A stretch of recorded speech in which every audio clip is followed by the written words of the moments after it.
and welcome to Trending Pinoy Celebrity. Miss Universe Philippines 2023 na si Michelle Marquez dinumog sa kanyang homecoming parade.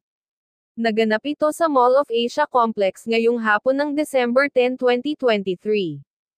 Talagang dinumog ito ng mga tao at napakasayang makita na marami ang nagpahayag ng pagmalahal at suporta sa ating queen, kahit hindi ito nanalo sa naganap na Miss Universe 2023.